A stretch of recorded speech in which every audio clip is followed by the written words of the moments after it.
मेवात के गांधीग्राम घासेड़ा में राहुल गांधी ने गांधीग्राम घासेड़ा में महात्मा गांधी को श्रद्धांजलि अर्पित की और जनसभा को संबोधित किया। 19 दिसंबर 1947 को आज़ादी के समय गांव घासेड़ा में महात्मा गांधी के साथ चौधरी रणवीर सिंह यहां आए थे और इलाके के लोगों को यहां से जाने से रोका था।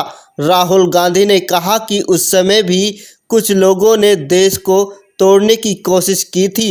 उन्होंने आगे कहा कि देश को तोड़ने की सोच रखने वालों को वो चेतावनी देना चाहते हैं कि हम उनके मंसूबों को कभी कामयाब नहीं होने देंगे। वो तोड़ेंगे, हम तोड़ने नहीं देंगे। राहुल गांधी ने लोगों को संदेश दिया कि चाहे कुछ हो जाए, किसी से डरना नहीं है। उन्होंने यह भी जोड़ा कि जिस तरह नोटबंदी, जीएसटी छोटे व्यापारियों को मारने के हथियार थे, उसी तरह 3 कृषि कानून किसान मजदूरों को मारने के हथियार थे। हम ऐसी सरकार चाहिए जो हर हिंदुस्तानी की रक्षा करे। देखिए रिपोर्ट। जी, कैप्टन अजय यादव जी स्टेज पे, कांग्रेस पार्टी के वरिष्ठ नेता, हमारे प्यारे कार्यकर्ता भाई और बहनों, प्रेस के हमारे मित्रों, आप सबका यहाँ बहुत बहुत स्वागत। कैसे हैं आप लोग? ठीक है। आमतौर से कह देता हूं, मगर मित्र तो कहता हूं, मगर मित्रों का काम ये नहीं करते। इनके मित्र दूसरे हैं जो 24 घंटा टीवी पे आते हैं। और हमारी मतलब यात्रा कन्याकुमारी से कश्मीर तक चल रही है। लाखों लोग आ रहे हैं, मगर मीडिया पे आपको नहीं दिखाई देगी। मगर नरेंद्र मोदी जी 10-15 कदम चल लिए तो 24 घंटा आपको टीवी में दिखेगा। मगर ये अच्छी बात है, ये देखिए अच्छी बात है। ये गलत बात नहीं, ये खराब बात नहीं। मैं इनके खिलाफ नहीं हूं, क्योंकि इनकी गलती नहीं है बेचारों की। इनके पीछे लगाम बांध रखी है, पीछे से कंट्रोलर है। तो देखिए ये मुस्कुरा रहे बेचारे, कह रहे हैं आप बात तो सही बोली। देखो भाई मुस्कुरा रही है, देखो ये देखो मुस्कुराए। तो देश की ये हालत है। पार्लियामेंट में हम बोलना चाहते हैं ना, पार्लियामेंट में बोलना चाहते हैं, कुछ रखना चाहते हैं, जैसे राफेल हवाई जहाज के बारे में, नोटबंदी के बारे में, जीएसटी के बारे में, देश में जो नफरत फैल रही है उसके बारे में। तो जानते हो क्या होता है? जानते हो? मैं दिखाता हूं। माइक ऑफ हो जाता है, देखो।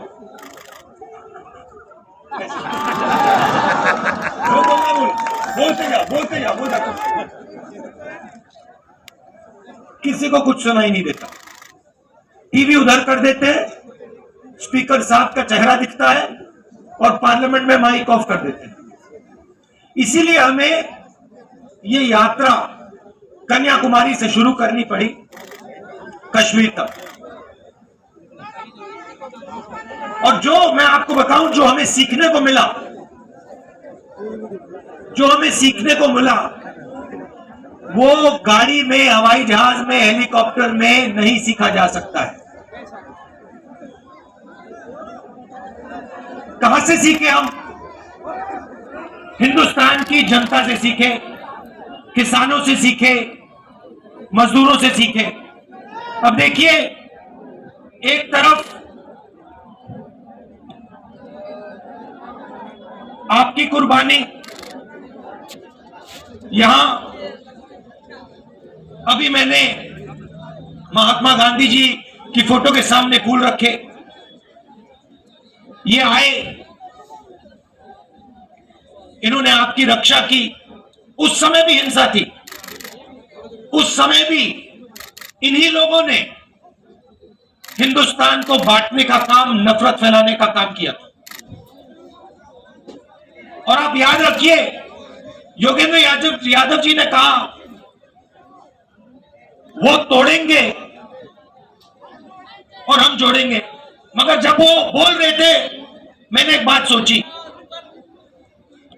सही नारा है, हम वो तोड़ेंगे हम जोड़ेंगे, मगर इसके आगे एक कदम जाना पड़ेगा, हम तोड़ने नहीं देंगे। आप कोशिश करो जितनी करनी है, हम तोड़ने नहीं देंगे, एक सेकंड के लिए नहीं तोड़ने देंगे। जोड़ने की जरूरत नहीं पड़ेगी, क्योंकि हम टूटने नहीं देंगे, हम तोड़ने नहीं देंगे। और मैं आपको एक बात बताना चाहता हूं, देखिए एक मैसेज मैं आपको देना चाहता हूं। ये गांधी जी जो हैं, ये एक व्यक्ति थे, मगर इन्होंने हमें, इनके सामने हमने फूल क्यों डाले? हमने इनके सामने फूल इसलिए डाले क्योंकि ये एक सोच भी थे, ये सिर्फ एक व्यक्ति नहीं थे, ये एक सोचने का तरीका और एक जीने का तरीका था। और अगर आप गांधी जी को समझना चाहते हो तो हिंदुस्तान में उस समय बहुत हट्टे कट्टे चौड़े लोग थे, मगर हिंदुस्तान का सबसे निडर व्यक्ति ये थे। तो अंग्रेज इनको डराने की कोशिश करते थे, डरते नहीं थे। जेल में डाल दिया, डरे नहीं। 3 गोली छाती में मारती तब भी नहीं डरे। इसीलिए हम इनके सामने फूल रख रहे हैं। तो मैं आपको एक ही मैसेज देना चाहता हूं, देखिए कुछ भी हो जाए, आपको किसी से नहीं डरना है, नहीं डरना है।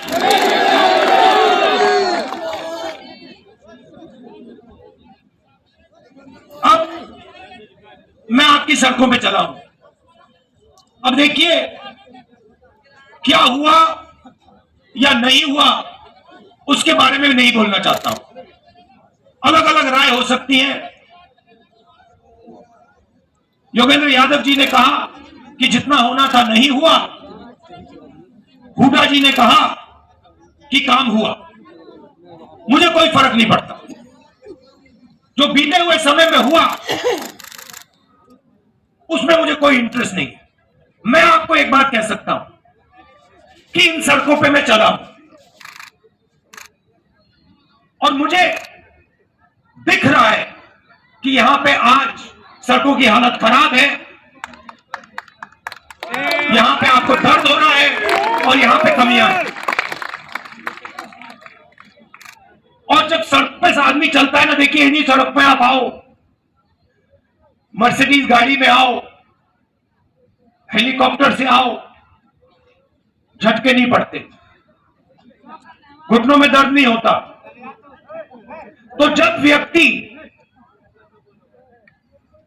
100-200 किलोमीटर आपकी सड़कों पे चलेगा, जैसे मैं चला हूं, जैसे अब हुड्डा जी चले, जैसे अब योगेंद्र यादव जी चले, बात गहराई से दिमाग में बैठ जाती है, उसके बाद कोई समझाने की जरूरत नहीं होती। तो मैं आपको यह कहना चाहता हूं कि यहां पे 2-3 चीजें बहुत साफ दिख रही हैं। यहां पे आपको शिक्षा के इंस्टीट्यूशंस की जरूरत है, कॉलेजेस की, यूनिवर्सिटीज की जरूरत है। यहां पे आपको अस्पतालों की, मेडिकल कॉलेजेस की जरूरत है। ये सबको दिख रहा है और ये हमें भी दिखा है। तो मैं आपको एक बात कहना चाहता हूं कि हमारी सरकार आएगी तो जो आपका हक है, चाहे वो ये अच्छी सड़कें हो, चाहे ये अस्पताल हो, चाहे आपके लड़कियों के लिए, बच्चों के लिए कॉलेज और यूनिवर्सिटी हो, वो हम आपको करके दे देंगे।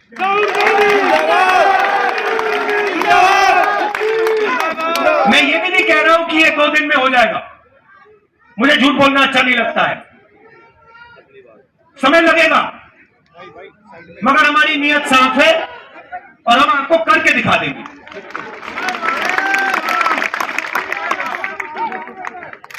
पीने का पानी की जरूरत है, यूनिवर्सिटी की,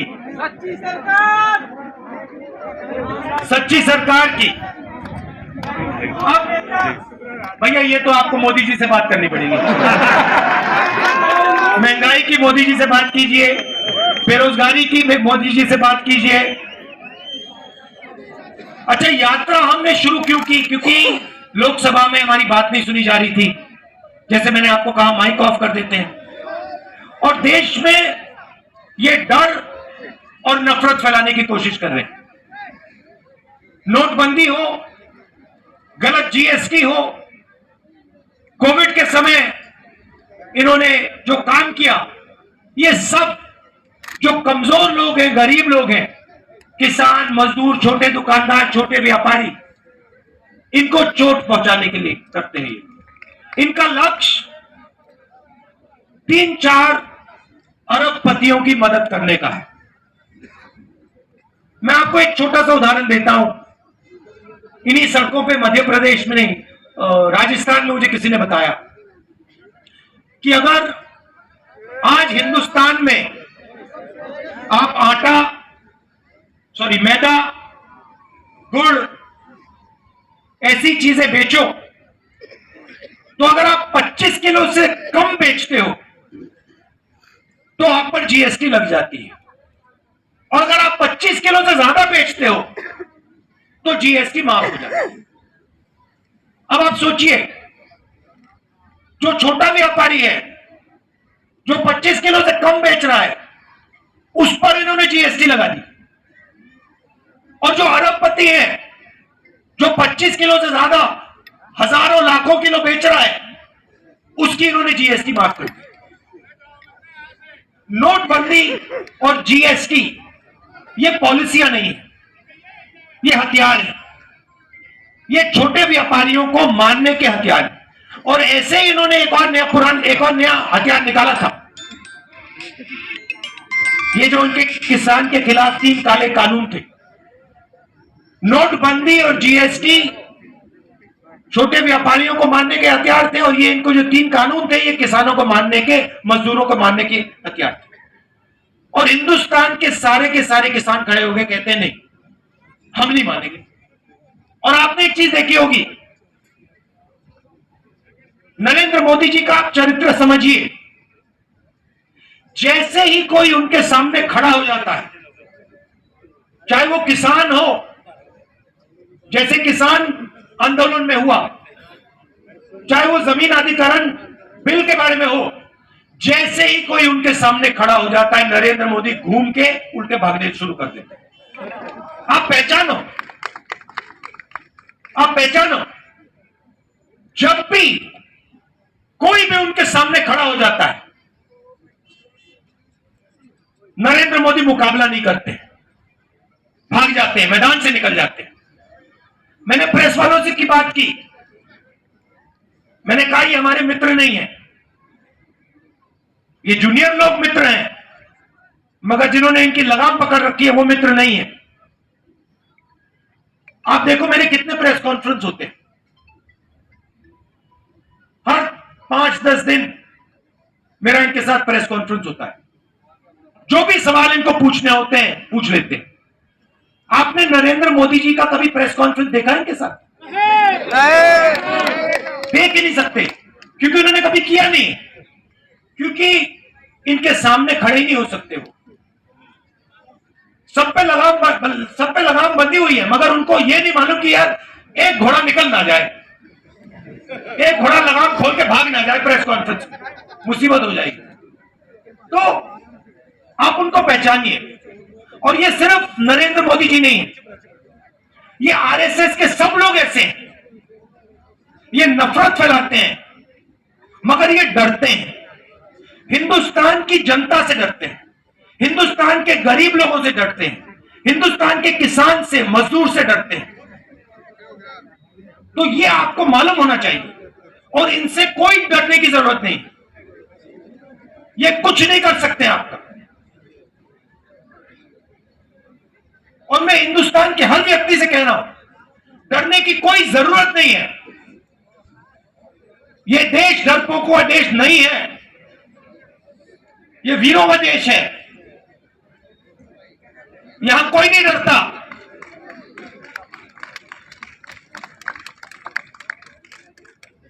और ये यात्रा ने दिखाया है, कन्याकुमारी से यहां तक आए हैं हम। मैं नहीं हूँ भैया।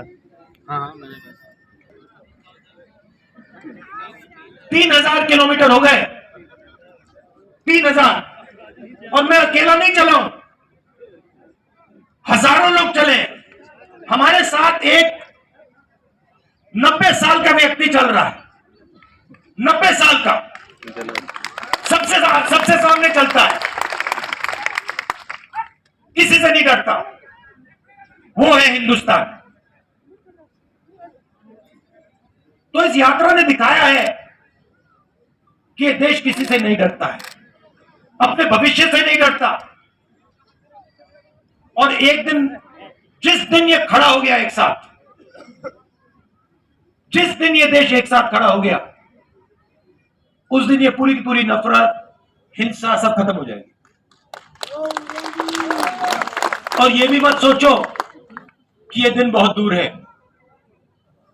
ये दिन दूर नहीं है, ये दिन आने वाला है, जब एक बार फिर ये देश मिलकर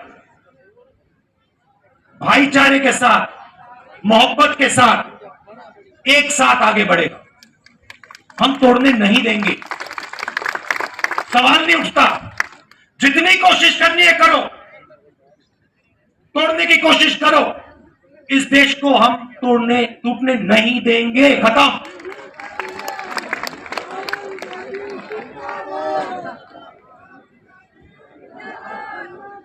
राहुल गांधी जिंदाबाद, राहुल गांधी जिंदाबाद। यात्रा है, कश्मीर तक जाएगी।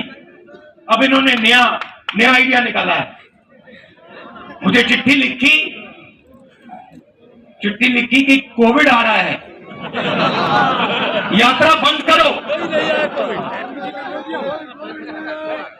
कोविड आ रहा है, यात्रा बंद करो। अब भैया,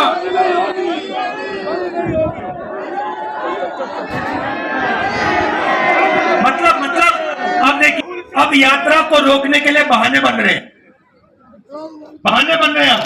मास्क पहनो, यात्रा बंद करो, कोविड फैल रहा है, सब बहाने हैं। हिंदुस्तान की शक्ति से, हिंदुस्तान की सच्चाई से ये लोग डर गए हैं। ये सच्चाई। और देखिए यात्रा में, अब देखिए मैं आपको मजेदार बात बताता हूं। यात्रा में अब हम 100 दिन से ज्यादा चले हैं। इसमें हिंदू, मुसलमान, सिख, ईसाई, हर जात के लोग, महिला, पुरुष, बच्चे, 5 साल के बच्चे, सब चले हैं। इसमें किसी ने किसी से नफरत नहीं की। मैंने अपने आंखों से देखा है, लाखों लोग चले हैं। किसी ने किससे ये नहीं पूछा कि भाई तुम्हारा धर्म क्या है, तुम कहां से आए हो, कौन सी भाषा बोलते हो, किसी ने नहीं पूछा। 24 घंटा इस यात्रा में लोगों ने एक दूसरे का आदर किया, गले लगे, हाथ में हाथ लेकर ये यात्रा चली है। और दूसरी बात देखो, इस यात्रा में धक्का लगता है, कोई गिर जाता है। जैसे कल हमारी पीसीसी प्रेसिडेंट गिर गए। आप इनसे पूछो, 1 सेकंड नहीं लगा, 7-8 लोगों ने इनको उठा दिया 1 सेकंड में। किसी ने ये नहीं पूछा भैया आपका धर्म क्या है, आपकी जात क्या है, तो नाम क्या है, क्या करते हो ना। हिंदुस्तानी हो, उठा देंगे आपको, नीचे नहीं गिरने देंगे। ऐसी सरकार हमें चाहिए जो हर हिंदुस्तानी की रक्षा करे, किसान की रक्षा करे। किसान के सामने मुसीबत आए, एकदम पूरा का पूरा हिंदुस्तान घूम के उसकी रक्षा करे। मजदूर के सामने मुश्किलें आई, एकदम हिंदुस्तान, पूरा का पूरा हिंदुस्तान अपने मजदूरों की मदद करे। ऐसा हिंदुस्तान हम चाहते हैं। ये आरएसएस का, नरेंद्र मोदी का नफरत भरा हुआ हिंदुस्तान नहीं चाहिए हमें। हिंदुस्तान की किसी को नहीं चाहिए। बहुत क्लियरली मैंने बोला, आपकी नफरत के बाजार में हम मोहब्बत की दुकान खोल रहे हैं। और ये मैंने आपको मैसेज दिया है। ये आप मत सोचो कि सिर्फ राहुल गांधी दुकान खोल रहा है, मोहब्बत की दुकान खोल रहा है ना।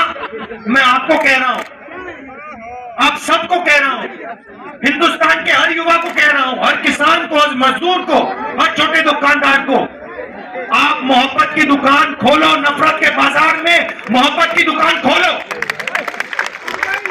से आप मोहब्बत, प्यार से बात करो, गले लगो। यही देश की शक्ति है, यही देश को आगे ले जाएगा।